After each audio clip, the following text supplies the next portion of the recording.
You're Bella, a regular girl who just transmigrated into a post-apocalyptic novel. You were planning to strut out of the zombie-infested city with the help of your newbie Halo, but before you could even start, your plan got completely derailed. You saved a guy in a hoodie who was pinned to the ground by zombies, and just like that, your newbie Halo vanished.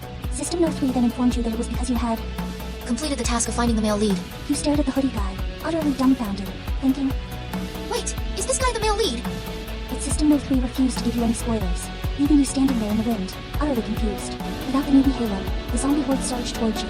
Scared out of your mind, you bolted and dove into a medical supply store, slamming the glass door shut and hiding behind a shelf.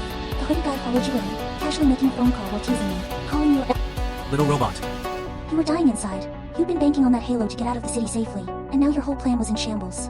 What made it worse was that after saving him, your foolishly kind person points didn't go up at all.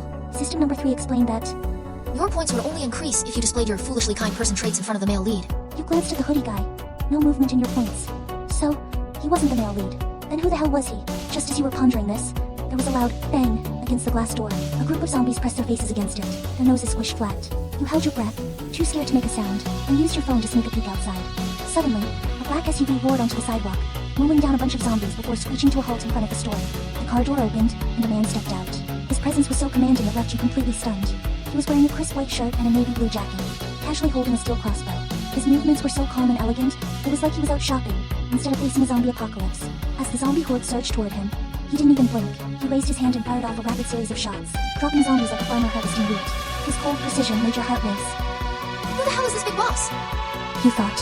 The hoodie guy grabbed you and, taking advantage of the brief lull, dragged you onto the SUV. The car barreled through the streets, smashing zombies left and right. You couldn't help but let out an instinctive ow as the car jolted, and suddenly, wild laughter echoed in your head. Your foolishly kind person points had gone up. That's when it hit you the man driving the car was the male lead, Victor. Victor's aura was nothing like what you'd imagined from the book. He was already operating at max level badass from the get-go, which made you feel a little uneasy. Meanwhile, the hoodie guy introduced himself as Dylan, Victor's childhood friend. You thought to yourself. One's cold, the other's warm classic novel duo. When you told him your name, Victor's expression changed instantly. His sharp gaze felt like it could pierce right through you. The car swerved slightly, and your heart skipped a beat.